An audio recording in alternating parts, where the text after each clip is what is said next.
오늘 하나님께서 우리에게 또 주신 말씀은 창세기 6장 9절에서부터 22절까지의 말씀입니다. 우리 함께 교독하신 후에 마지막 절은 함께 읽도록 하겠습니다. 노아의 이야기는 이렇습니다. 노아는 의로운 사람으로 당대의 완전한 사람이었으며 하나님과 동행하는 사람이었습니다. 노아는 세 아들 셈, 함, 야벳을 낳았습니다. 세상은 하나님께서 보시기에 타락했고 폭력이 난무했습니다. 하나님께서 보시니 세상이 타락했는데 이는 세상의 모든 육체가 스스로 자기 행위를 타락시켰기 때문이었습니다. 하나님께서 노아에게 말씀하셨습니다. 모든 육체의 끝이 이르렀다. 그들로 인해 땅이 폭력으로 가득 찼기 때문이다. 내가 곧 그들을 세상과 함께 멸절하겠다. 너는 잣나무로 방주를 만들고 그 방주에 방들을 만들어라. 그 안팎에 역청을 발라라. 그것을 만드는 방법은 이러하니 방주는 길이가 300규빗, 너비가 50규빗, 높이가 30규빗이다.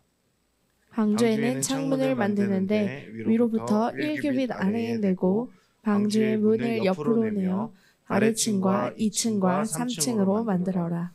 내가 곧 땅에 홍수를 일으켜 하늘 아래에 생기가 있는 모든 육체를 다 멸절시키리니 땅에 있는 모든 것이 다 죽을 것이다. 그러나 너와는 내가 언약을 세우겠다. 너와 내 아들들과 내 아내와 내 며느리들은 방주 안으로 들어가라. 또한 너는 살아있는 모든 것들 곧 모든 육체 가운데 암수 한 쌍씩을 방주 안으로 들여보내 너와 함께 살아남게 하여라.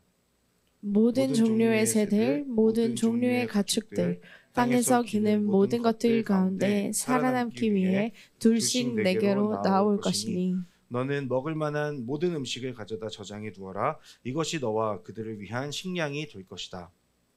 노아가 그대로 행했으니 하나님께서 그에게 명령하신 대로 했습니다. 아멘.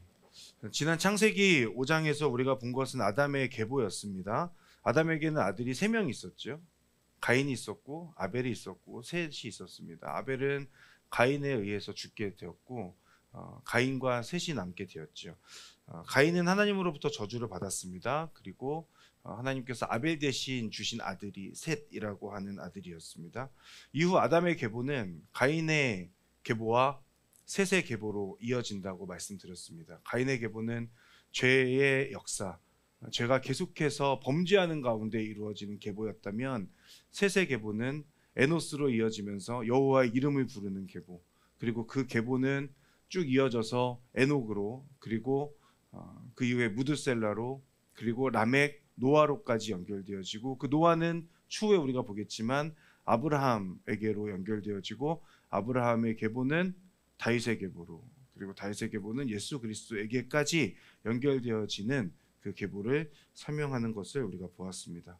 그리고 오늘 우리가 보는 것은 창세기 6장인데요. 우리가 잘 아는 것처럼 노아에 관련된 이야기라고 하겠습니다. 오늘 노아를 통해서 주시는 그 마음들을 함께 나누고자 합니다. 누군가가 여러분을 찾아와서 질문합니다. 당신은 예수님을 믿는다고 하는데 그러면 당신이 말하는 신앙인, 믿는 사람의 삶이란 어떤 삶입니까? 어떻게 사는 것이 그리스도인으로서 혹은 신앙인으로서 믿는 사람으로서 살아내는 어떤 그런 삶의 모습입니까? 라고 그렇게 질문한다면 여러분 어떻게 대답하시겠습니까? 제가 몇 번 언급했던 적이 있지만 저는 이 질문에 그리스도인의 삶은 나침반과 같습니다 라고 대답할 겁니다. 어느 방향을 향해 걸어가도 북쪽을 가리키는 것이 나침반인 것처럼 흔들리면서도 북쪽을 늘 향하는 것, 북쪽을 가리키는 것이 변하지 않는 나침반과 같은 삶이 그리스도인의 삶이 아닌가. 흔들리는 상황 가운데 여러 가지 나를 위협하는 것들이 있지만 그러나 하나님을 바라보기를 포기하지 않는 것이죠. 그리고 내가 바라보는 그 하나님을 인하여서 누군가는 그 나를 통해서 하나님을 또한 보게 할 수 있는 사람이 그리스도인의 삶이 아닌가라는 생각을 해봅니다. 사랑하는 갈렙 청년 여러분, 청년의 때의 여러 어려움들과 불확실한 그런 미래들로 인해서 흔들릴 수 있습니다. 흔들림이 있고 불안함이 있고 걱정 등이 있는 건 어쩌면 당연한 것인지도 모르겠습니다. 그런데 생각해 보면 우리가 어릴 때부터 지금에 이르기까지 우리의 삶에 걱정과 불안이 없었던 적이 있었나라는 생각을 해보게 됩니다. 그때 나이에는 그때에 맞는 걱정이 있는 것이고 지금 청년의 때에는 청년에 맞는 걱정이 있습니다. 멘토님들 지금 계시지만 멘토님들의 또 그 때에는 그에 맞는 또 고민이 걱정이 있으시겠죠. 저희 딸 6살인데 저희 딸도 걱정이 있습니다. 어떻게 하면 잘 먹을까? 아빠 어떻게 하면 이거를 이렇게 맛있게 먹을 수 있을까? 이런 걸 얘가 왜 고민하는지 모르겠지만 그런 고민들 차원은 다르지만 내용은 다르지만 그 고민은 우리의 삶에 늘 있습니다. 얼마든지 흔들릴 수 있습니다. 그러나 우리가 선택해야 되는 것은 늘 북쪽을 가리키는 나침반처럼 주님 바라보는 것을 포기하지 않는 것이죠. 나를 불안하게 하면서 흔드는 여러 가지 문제들이 있을 수 있습니다. 시험들이 있을 수 있습니다. 그러나 그 시험과 문제 앞에서 나 스스로의 그 마음을 함몰시키거나 포기하는 것이 아니라 여전히 나를 바라보고 계시는 그 하나님의 마음과 시선을 우리가 믿음의 눈으로 바라보는 것입니다. 그리고 그런 나를 통해서 누군가는 하나님을 바라볼 수 있도록 하게 만드는 것이 우리 그리스도인의 삶이 아닌가라는 생각을 합니다. 성경에 수많은 인물들이 나옵니다. 그런데 그 수많은 인물들 중에서 방금 말씀드렸던 나침반과 같은 그런 인생을 살았던 사람이 누군가라는 생각을 해본다면 여러 명 있을 수 있지만 저는 오늘 본문에 등장하는 노아를 선택할 것입니다. 우리 노아에 대해서 너무 잘 알고 있죠. 하나님의 말씀에 순종하여서 방주를 만들었고 그 방주 안에서 홍수를 버텨냈던 사람. 그래서 그 이후에 노아 이후에는 노아와 그의 가족들을 통해서 새로운 또 인류가 다시금 시작되어지는 것을 우리는 잘 알고 있습니다. 그런데 질문이 생겼습니다. 하나님께서 노아에게 방주를 만들라고 말씀하셨을 때 노아가 방주를 만들었잖아요. 노아에게는 고민이 없었을까라는 거죠. 노아도 고민하지 않았을까? 하나님께서 갑자기 노아에게 방주를 만들어라. 방주 오늘 본문에 나오는 것처럼 이렇게 만들어라라고 할 때 노아의 마음 가운데 감정적인 동요가 없었을까? 신앙적인 동요가 없었을까? 긴 시간 방주를 만들어야 되는 그런 재료를 구하고 실제로 방주를 만드는 동안에 얼마나 힘들었겠습니까? 그 힘든 과정 가운데에서 노아의 마음이 흔들리지 않았을까? 하지만 노아는 결국은 방주를 만들었고 그리고 방주 안에 들어가게 되고 그리고 그 가운데 홍수의 시간들을 또 견뎌내는 그런 모습들을 우리가 알고 있죠. 그렇다면 이 노아의 삶에 노아의 마음에 무언가 그 방주를 만들게 했던 혹은 홍수 가운데 방주 안에서 버티게 만들었던 어떠한 비결, 어떠한 뭔가 이유가 있지 않을까라는 생각을 해보게 됐습니다. 여러분 삶이 그대를 속일지라도라고 하는 그 시를 아십니까? 푸시킨 러시아 사람인 푸시킨이 쓴 시인데 삶이 그대를 속일지라도 슬퍼하거나 노여워 말라 슬픔의 날 참고 견디면 기쁨의 날 찾아오리라 마음은 미래에 살고 현재는 괴로운 법 모든 것이 순간이고 모든 것이 지나가리니 지나간 모든 것은 아름다우리라고 하는 아름다운 시인데요. 노래로도 만들어진 유명한 시고 저도 참 좋아하는 글인데 전 처음에 이 글을 접하고 너무 위로가 되는 것 같은데 제 안에 한 가지 질문이 생겼습니다. 현재는 괴로운 법이니까 언젠가 찾아올 기쁨의 날을 위해서 지금의 슬픔을 참고 견디라는 것 그리고 지나간 일들은 결국 아름다운 추억으로 남을 것이라는 말인데 그 버티는 시간들이 너무 힘들잖아요. 어떻게 참고 견딜 수 있는 걸까? 푸시킨은 왜 그거에 대한 얘기는 써놓지 않았을까? 참고 견디라는 말만 하는 걸까? 라는 생각을 하게 됐습니다. 그리고 그 미래가 무조건적인 희망이 아닐 수 있지 않습니까? 그리고 희망이라고 할지라도 그날이 언제 찾아올지 모르는데 그러면 그냥 참고 버티고 견디면 되는 건가? 라는 생각을 이 시에서 위로를 받으면서도 한편으로는 그런 생각을 하게 됐습니다. 이 시와 함께 노아를 생각해 보았습니다. 노아도 방주를 만드는 그 시간들, 방주 안에서의 시간들 모두 참고 견뎌냈는데 그 비결은 어디에 있었을까? 어쩌면 푸시킨의 글과 노아의 삶을 생각해 보면서 그 비결을 찾을 수 있지 않을까 싶었습니다. 과연 노아의 삶은 어떻길래 그 시간들을 이겨낼 수 있었을까라고 하는 그 질문인 것이죠. 그 질문 가운데서 그 고민 가운데에서 오늘 말씀들을 함께 나누려고 합니다. 먼저 우리가 보려고 하는 것은 노아가 살았던 당시의 시대적 상황입니다. 6장 5절과 11절과 12절의 말씀을 함께 읽어보도록 하겠습니다. 시작. 여호와께서 사람의 악이 세상에 가득한 것과 그 마음에 품는 생각이 항상 악하기만 한 것을 보셨습니다. 세상은 하나님께서 보시기에 타락했고 폭력이 난무했습니다.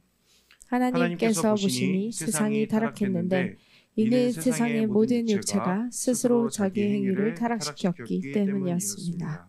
아멘. 자, 사람 가운데 악이 가득했죠. 그리고 그 사람의 악이 세상 가운데 가득했습니다. 사람의 마음에 품는 생각들이 악하기만 했습니다. 세상은 타락했고 폭력이 난무했다고 기록합니다.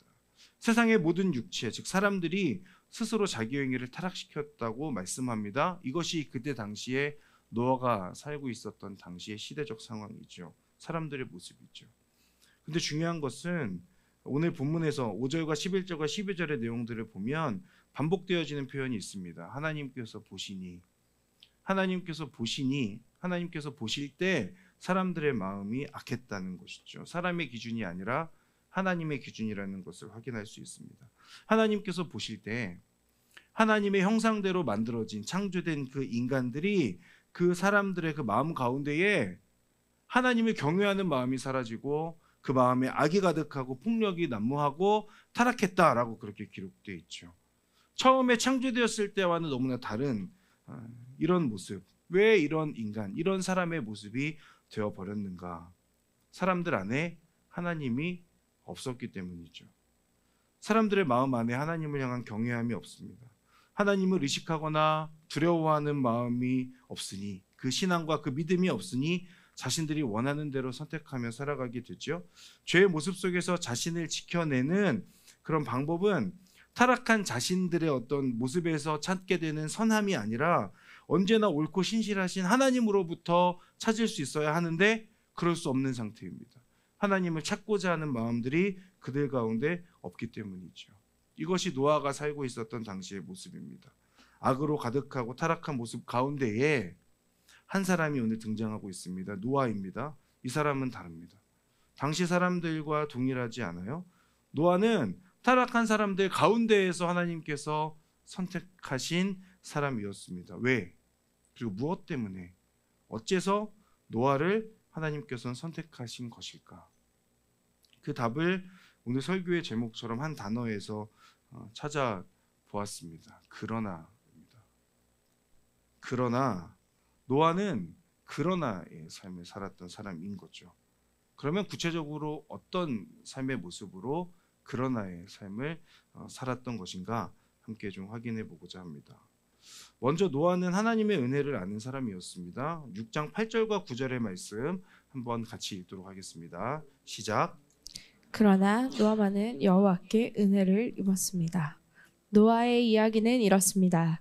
노아는 의로운 사람으로 당대의 완전한 사람이었으며 하나님과 동행하는 사람이었습니다. 아멘. 당시 대부분의 사람들이 자신의 욕구대로 원하는 대로 살아가고 있었습니다. 그 사람의 모습들을 보시며 하나님께서는 악하다, 타락하다, 그렇게 타락했다 말씀하셨죠. 그러나 노아는 동일하지 않았어요. 노아는 세상 사람들이 자신이 원하는 대로 살아가니까 나도 그들처럼 살아야지라고 생각하지 않았습니다. 오히려 세상 사람들이 살아가는 모습을 보면서 저 사람들처럼 살면 안 되겠구나라고 그렇게 생각을 했겠죠.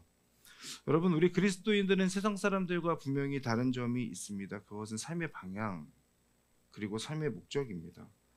내가 설정한 목표와 내가 원하는 것을 성취하며 살아가는 것이 아니고 나의 시선을 하나님께 맞추면서 하나님께서는 무엇을 원하시는지, 하나님께서는 나에게 어떠한 말씀을 하고 계신지를 계속해서 살펴보면서 그 하나님의 소망을 나의 목적으로 삼고 살아가는 사람들이죠.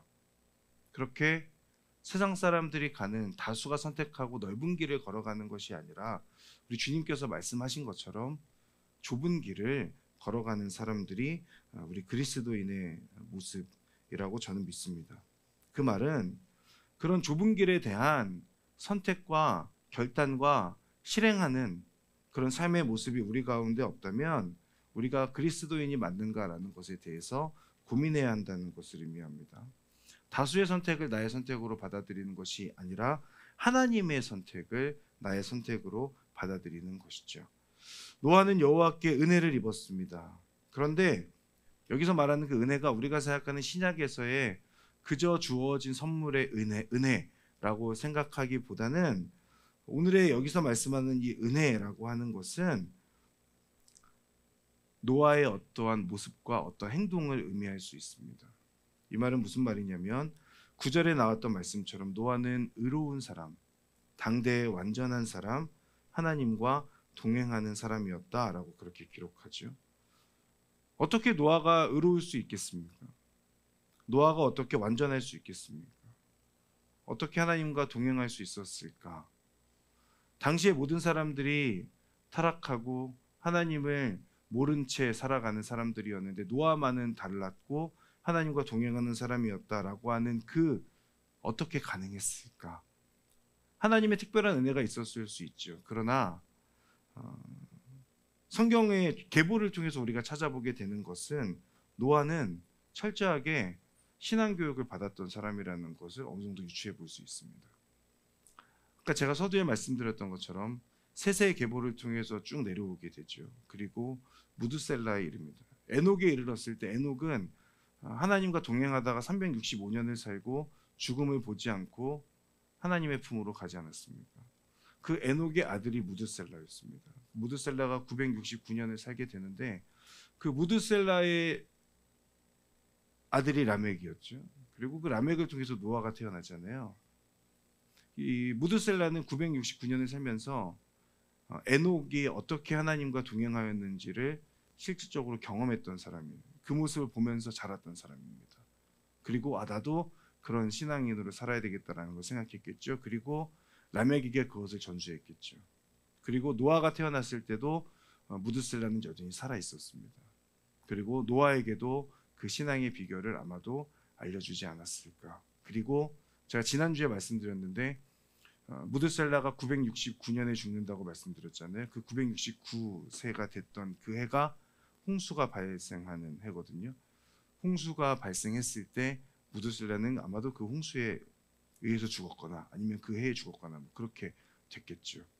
홍수가 발생하기 전까지, 그러니까 방주를 만드는 그 시간들까지 노아가 계속해서 방주를 만드는 동안에 무드셀라는 그 가운데 노아를 지켜보고 있었고 노아에게 어떠한 멘토의 역할을 했을 가능성이 있습니다. 그 얘기는 노아가 하나님을 경외하게 된 데는 하나님의 특별한 은혜 그리고 그 사람의 신앙도 있겠지만 그 할아버지와 아버지로부터 이어져 내려왔던 어떤 신앙의 모습, 신앙의 훈련들이 노아 가운데 있지 않았을까라는 생각들을 해보게 됩니다. 그리고 사람들의 악함이 절정에 달하였을 때에 하나님께서 더 이상 두고 볼 수 없다는 그 마음에서부터 에녹과 무드셀라와 라멕의 신앙의 유산을 물려받은 하나님을 경외하는 노아를 보시면서 하나님께서 은혜를 베푸신 것이죠. 그리고 노아는 여호와께 은혜를 입는 사람이 되는 겁니다.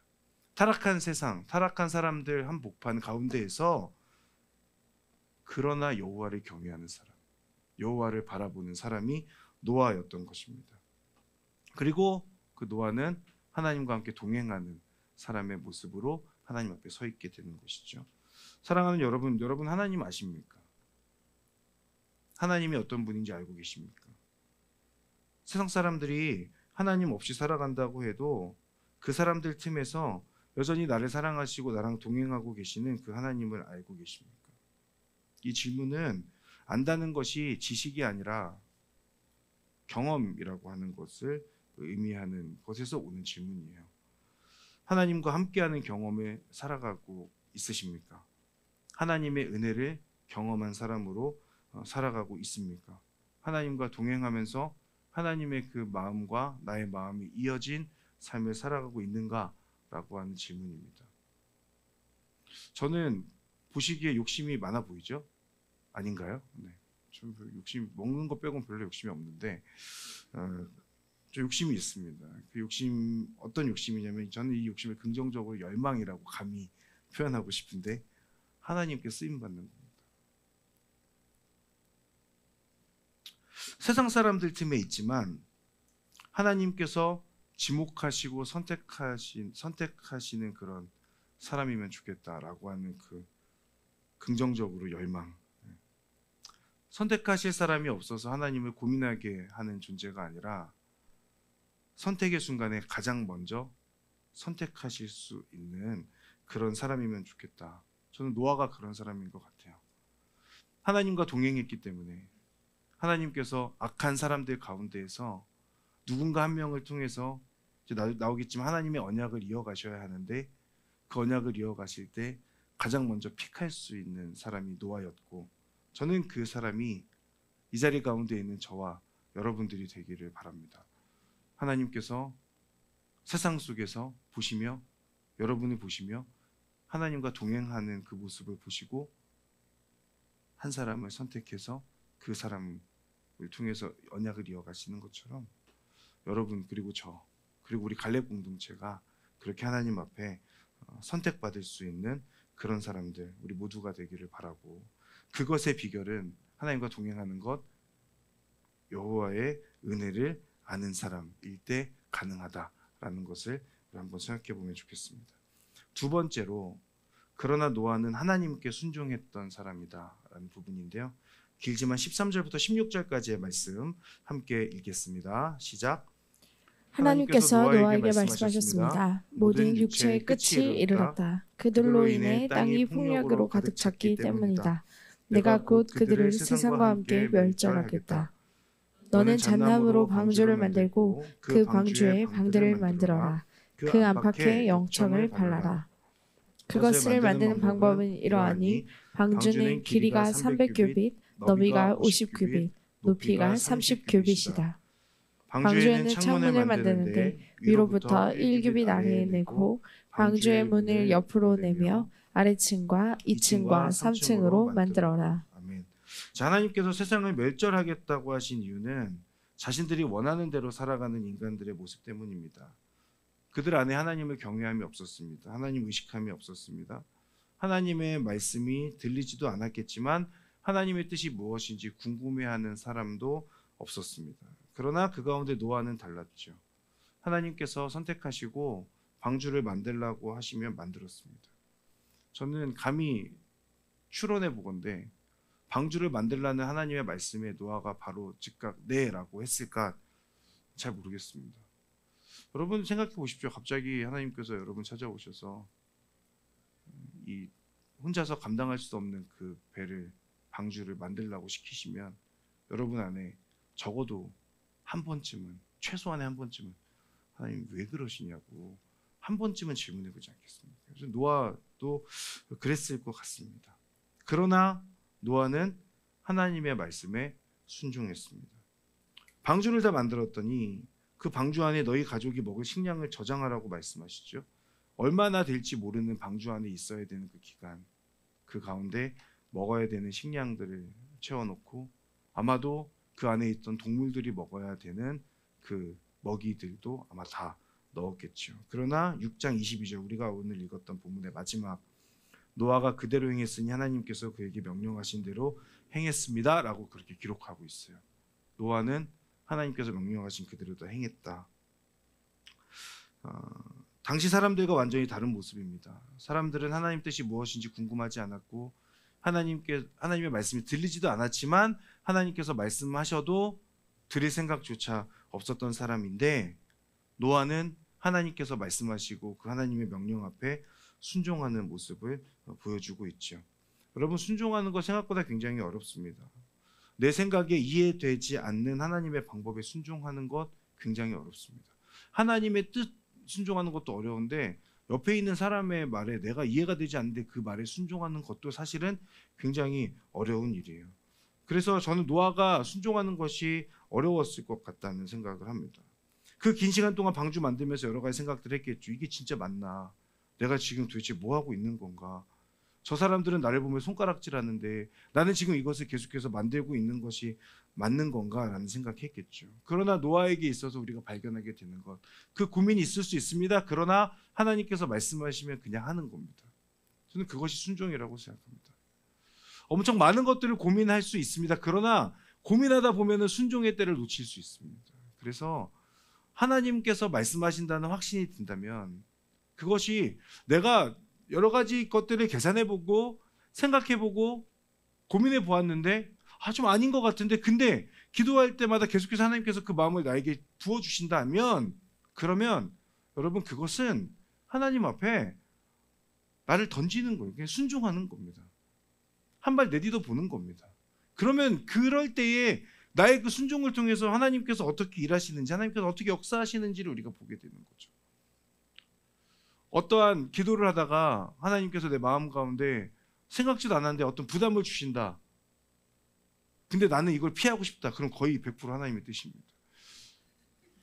근데 이제 계속 우리는 하나님과 딜을 하기 시작하면 하나님 이거는 아닌데요. 이거는 하나님 그 말씀하신 것 같지만 이 기도는 제정신이 아닌가 보다. 뭐 이렇게 기도를 제대로 이제 하지 않는 그런 모습들을 보게 되죠.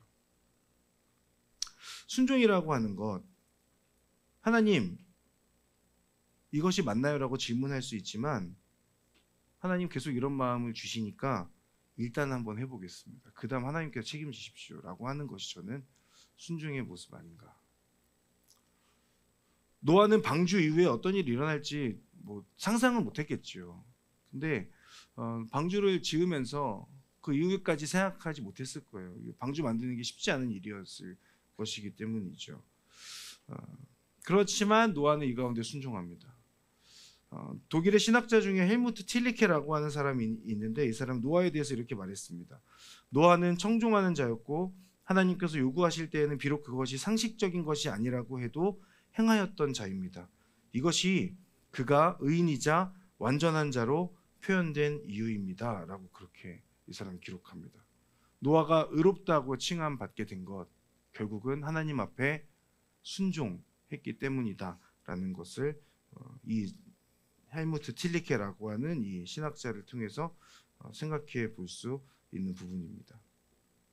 여러분 순종이라고 하는 것 우리가 하나님 앞에 순종하면 우리에게 주어지는 것이 있습니다. 그것은 하나님의 일하심을 경험하는 거예요. 순종하면 하나님의 일하심을 경험할 수 있는 그 특권이 우리에게 주어집니다. 순종은 하나님의 일하심의 통로인 것이죠. 순종은 하나님 나라의 비밀을 체험하는 티켓과 같다고 저는 믿습니다. 전 바라기는 저도 그렇고 여러분도 그렇고 하나님께서 여러분에게 어떤 마음을 주신다면 하나님 앞에 즉각적으로 순종할 수 있기를 바라고 별것 아니지만 그 작은 순종을 통해서 하나님께서 내 삶에 어떻게 일하시고 역사하시는지를 여러분 모두 경험하실 수 있기를 바랍니다. 그 경험이 쌓이고 쌓이면 세상 속에서 어떠한 어려움 가운데 있을지라도 하나님 바라보는 것을 포기할 수 없습니다. 저는 방주를 만드는 수고를 하고 있는 그 노아가 너무너무 부럽습니다. 왜냐하면 하나님께서 신뢰하는 거잖아요. 그렇지 않습니까? 여러 명의 사람들 중에서 한 명을 선택하셨어요. 그리고 야, 너 방주를 만들어. 하나님의 그 명령 가운데는 노아가 방주를 만들어낼 것이라고 하는 하나님의 신뢰의 마음이 담겨 있는 거예요. 순종하는 사람은 하나님의 신뢰를 얻는 사람입니다. 사랑하는 여러분, 하나님의 신뢰를 얻는 사람 되시기를 주님의 이름으로 축복합니다. 마지막 세 번째, 은혜를 알고 순종하는 사람이 노아인데 그리고 하나님께서는 그 노아와 언약을 세우시지요. 18절의 말씀 보겠습니다. 함께 읽겠습니다. 그러나 너와는 내가 언약을 세우겠다. 너와 내 아들들과 내 아내와 내 며느리들은 방주 안으로 들어가라. 아멘. 자, 하나님께서 노아와 언약을 세우신다고 말씀하십니다. 여기에서의 그 언약이 무엇일까요? 하나님의 약속, 하나님의 언약. 그것은 하나님께서 처음에 아담에게 주셨던 그 언약입니다. 생육하고 번성하라는 것, 이 땅을 다스리라고 하시는 것. 모든 인간이 죽잖아요. 그 모든 인간이 죽는 그 상황 가운데에서 노아를 통해서 다시금 그 하나님의 언약이 갱신되고 노아를 통해서 다시금 인류가 시작되어지는 것을 확인할 수 있죠. 그런데 독특한 것은 노아 한 사람을 선택하시지 않고 노아의 아내와 3명의 아들과 3명의 며느리들을 함께 방주 안으로 들여보내신다는 데 있습니다. 이 부분이 조금 독특하죠. 하나님께서는 노아와 언약을 갱신하시는데 노아의 가족들을 같이 그 가운데 들여보내시는 그런 모습들을 확인할 수 있습니다. 하나님께서는 지금 노아에게 한 가지 메시지를 주시는 겁니다. 노아, 너와 너의 가족을 통해서 내가 새로운 일들을 펼칠 것이다. 아담에게 약속하였던 그 약속은 여전히 유효하고 그 약속은 너와 너의 가족들을 통해서 펼쳐질 것이다.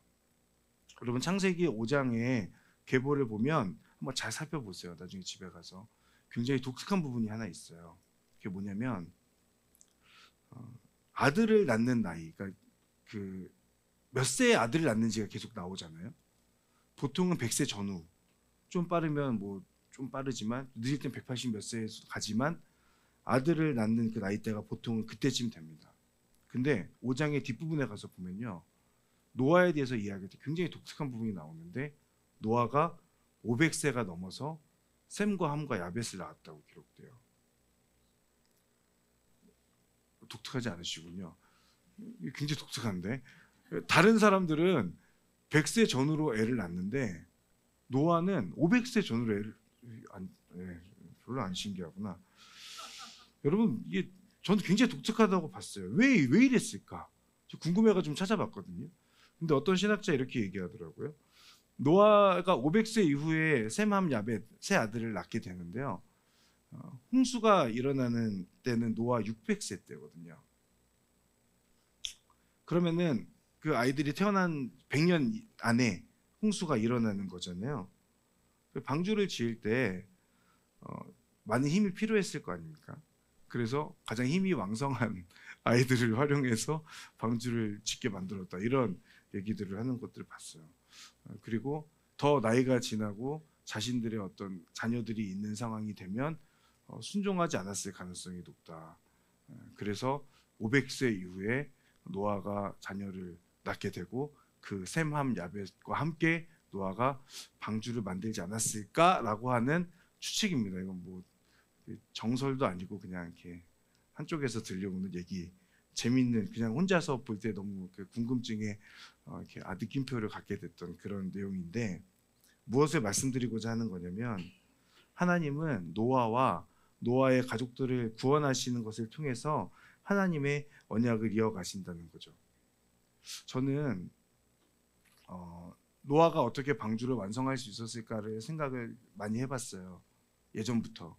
근데 하나님께서 말씀하셨기 때문에 하나님께 순종한다라고 하는 그 믿음만으로 이거 이렇게 방주를 만들 수 있었을까? 대단하다라는 생각과 함께 그다지 와닿지 않더라고요.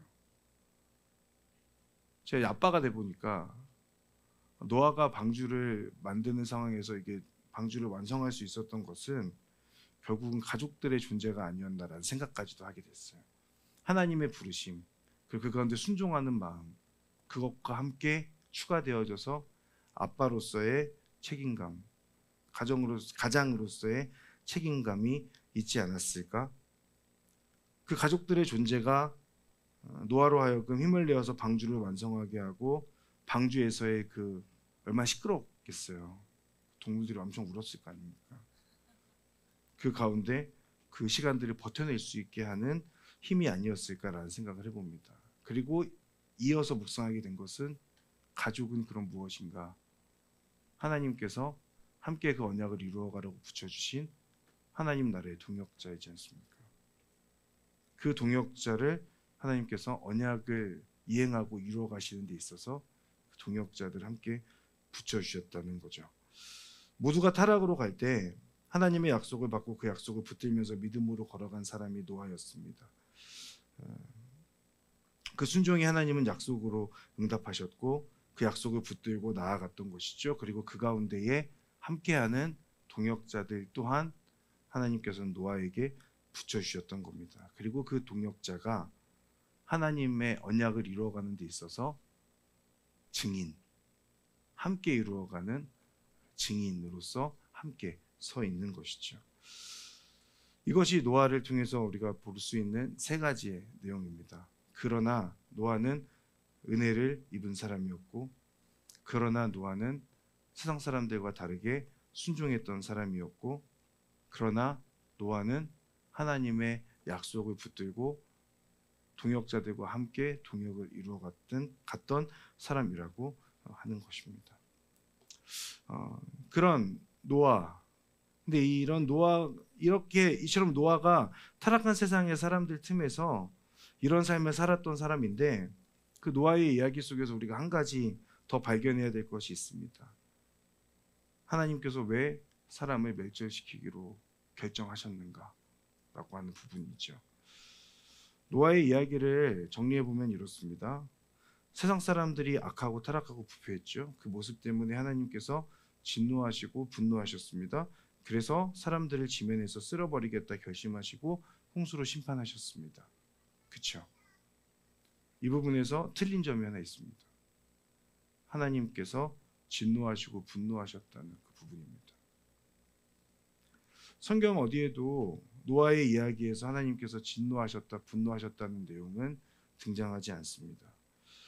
6장 6절과 7절의 말씀 한번 보겠습니다. 여호와께서 땅에 사람을 만든 것을 후회하시며 마음으로 아파하셨습니다. 여호와께서 말씀하셨습니다. 내가 창조한 사람을 땅 위에서 쓸어버릴 것이다. 사람으로부터 짐승과 기는 것들과 공중의 새들까지 다 그렇게 하겠다. 이는 내가 그들을 만든 것을 후회하기 때문이다. 성경에 잘 읽어보면 노아의 이야기에서 분위기상 하나님이 화나셨다는 걸 느낄 수는 있는데 직접적으로 하나님의 분노에 대해서는 기록하지 않습니다. 쓸어버리겠다는 어떤 그런 표현 안에 하나님께서 분노하셔서 그러면 그렇게 하신 것 아니냐 말씀하실 수 있는데 6절에 등장하고 있는 그 표현, 그것은 분노가 아니라 오늘 우리말 성경 버전으로 보면 후회 그리고 아픔이에요. 여기에서 사용된 단어는 나함이라고 하는 단어인데 이것은 한탄이나 후회 그런 개념도 있지만 사실은 더 많이 사용된 용례는 정서적으로 고통을 겪다, 뜻을 돌이키다 라고 하는 그 의미를 담고 있습니다. 이 번역을 더해서 5절과 6절을 보면 한번 보여주시겠어요? 여호와께서 사람의 악이 세상에 가득한 것과 그 마음에 품는 생각이 항상 악하기만 한 것을 보셨습니다. 여호와께서 땅에 사람을 만든 것을 후회하시며 마음으로 아파하셨습니다. 여러분 여기에서 반복되는 단어가 있습니다. 찾으셨어요? 마음이라고 하는 단어예요. 사람의 마음에 악함이 있어요. 그 사람의 모습을 보면서 하나님은 마음 아파하신다라고 그렇게 기록이 되어 있는 것이죠. 이 부분에 대해서 월터 브루그만이라고 하는 유명한 구약학자가 이렇게 얘기했습니다. 노아 홍수의 이야기는 그저 무자비한 하나님의 심판의 문제가 아니라 인간과 하나님 사이의 마음과 마음의 문제다. 무슨 말입니까? 인간의 마음과 모습을 보면서 하나님의 마음이 다치신 거예요. 마음과 마음이 연결된 것이 하나님과 인간의 관계인데 마음과 마음이 연결되지 못하니까 하나님은 그 마음이 아프시고 다치시고 슬프고 고통을 겪으시는 것, 그것을 월터 브루그만은 이야기하고 있습니다. 상대적으로 더 쉽게 표출될 수 있는 그 분노의 감정을 하나님은 이겨내시고 고통과 근심으로 우리를 대하시는 하나님이신 것이죠. 하나님께서 이렇게 고통을 겪고 근심하시는 이유는 인간을 향한 애정과 사랑이 여전히 유효하기 때문이고 끊어져 있는 그 마음과 마음이 다시금 연결되어지기를 원하시는 그 마음에서입니다.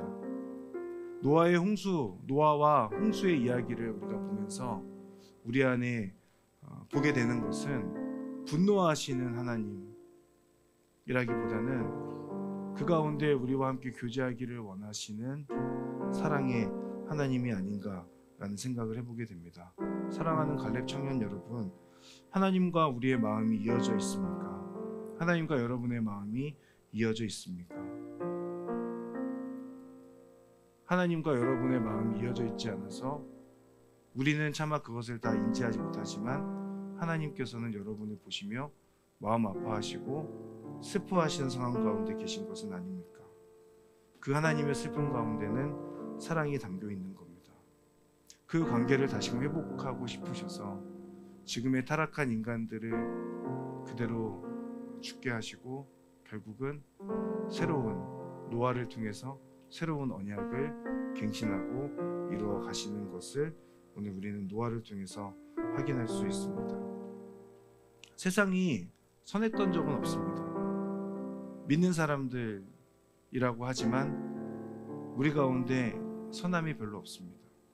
에덴에서조차도, 그 완벽한 에덴에서조차도 사람은 선하지 않았습니다. 그런 세상의 악함과 악이 가득한 사람들 가운데에서 그러나 하나님은 우리를 포기하지 않으시고 사랑하고 계신 겁니다. 세상의 악함과 악이 가득한 그 사람들 가운데에서, 그렇다면 우리는 그 사람들 가운데에서 그러나 하나님을 바라보는 사람들이 되어야 하는 것이죠. 세상은 계속해서 악을 향해 치달을 겁니다. 여러분도 저도 그들과 동조해서 악을 향해 가시겠습니까? 아니면 노아처럼 하나님을 붙들고 하나님을 바라보면서 그 하나님과 끊어진 마음 상태로 있는 것이 아니라 그 마음을 잊기 위해서 하나님은 계속해서 애쓰고 노력하시는데 그 노력에 우리도 믿음으로 반응하시겠습니까?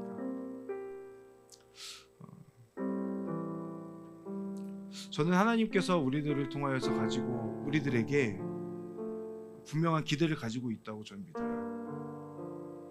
이 세상이 악한 모습대로 그대로 가도록 내버려 두지 않는 그 흐름 가운데서 막아서서 하나님, 저를 보십시오. 제가 하나님의 은혜를 입은 자로서 하나님의 그 슬픔 가운데 하나님의 마음을 위로하는 자로 서 있습니다.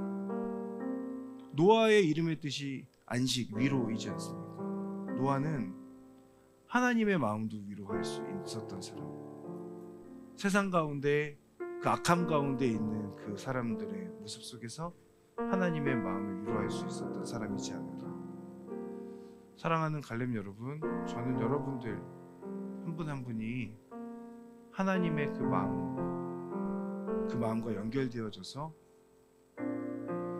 사람들의 죄악 가운데 슬퍼하시는 그 하나님의 마음을 위로할 수 있는 그런 하나님의 사람들 되시기를 진심으로 축복합니다. 그 꿈을 꾸고 우리가 함께 믿음의 동역자로 갈렙 공동체 안에서 하나님을 알아가고 하나님 앞에 그 부르심 앞에 순종하며 나아갈 수 있는 그런 저와 여러분들 되기를 진심으로 바랍니다. 우리 함께 찬양하며 나아갈 때에 이 시간 나 주님의 기쁨 되길 원하네, 하나님 앞에 함께 찬양하겠습니다. 나 주님의 기쁨 되길 원하네, 나 주님의 기쁨 되길 원하네. 내 마음을 새롭게 하소서. 새 부대가 되게 하여 주사. 주님의 빛 비추게 하소서. 나 주님의 기쁨 되길 원하네, 나 주님의 기쁨 되길 원하네. 내 마음을 새롭게 하소서. 새 부대가 되게 하여 주사.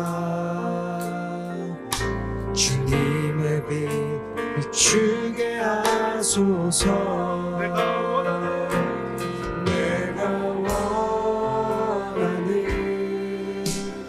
한 가지, 주님의 기쁨이 되는 것. 내가 원하는 한 가지, 주님의 기쁨이 겸손히 되는 내 것. 마음 드립니다. 겸손히 내 마음 드립니다. 나의 모든 것 받으소서. 나의 마음 깨끗게 씻어 주사. 주의 길로 행하게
주님의 기쁨이 되는 것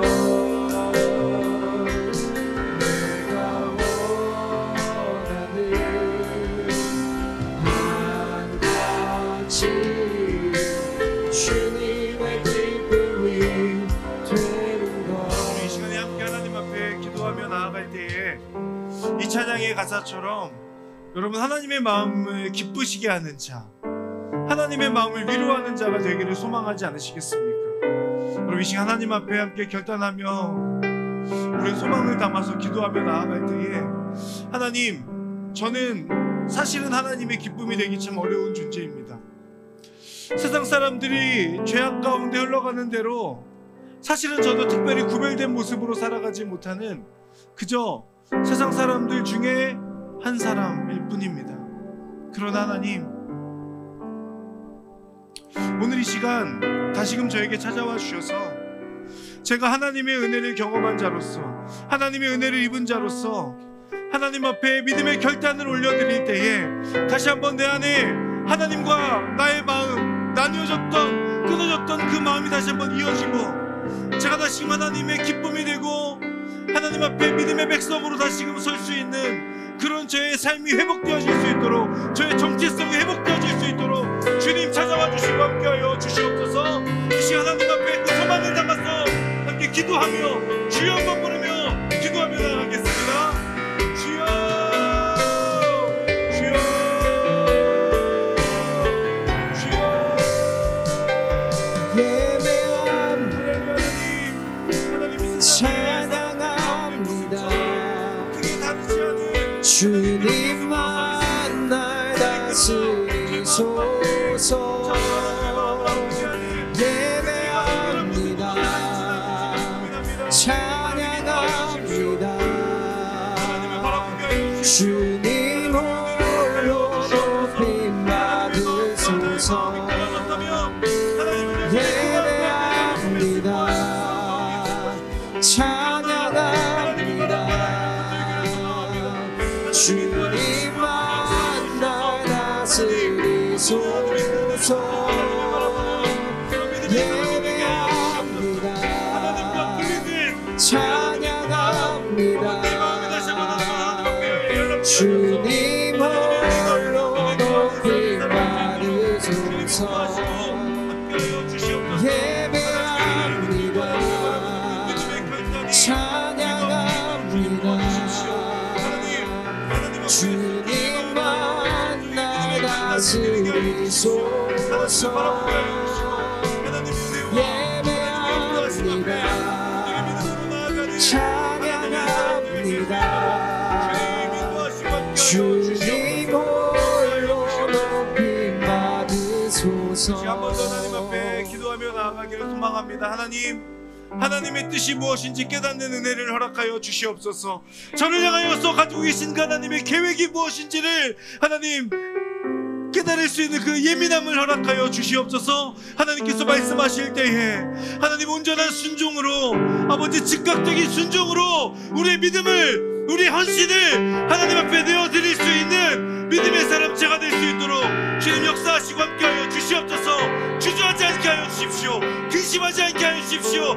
즉각 하나님의 말씀 앞에 순종하는 순종의 사람 될 수 있도록 은혜 내려 주시옵소서. 우리 그 믿음을 구하며 순종을 다짐하고 결단하며 다시금 하나님 앞에 한 번 더 기도하며 나아가도록 하겠습니다. 기도하겠습니다. 주님의 은혜를 찬양합니다 주님 인도하시고 하나님 역사하여 주님만 날 다스리소서 예배합니다 찬양합니다 주님 홀로 높임 받으소서 예배합니다 찬양합니다 주님만 날 다스리소서 예배합니다 찬양합니다 주님 홀로 높임 받으소서 임하소서. 밤이나 낮이나 이 시간에 한 번 더 하나님 앞에 중보하며 나아갈 때에 우리 갈렙 공동체를 위해서 함께 기도합니다. 하나님, 우리 갈렙 공동체가 세상과 하나님 사이를 잇는 다리 역할을 할 수 있는 우리 공동체 되게 하여 주시옵소서.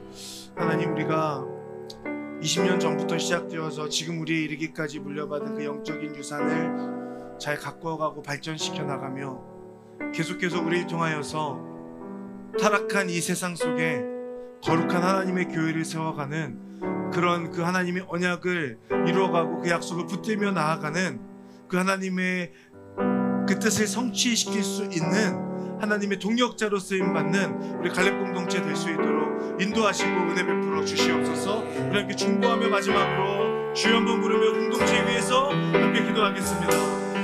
주여,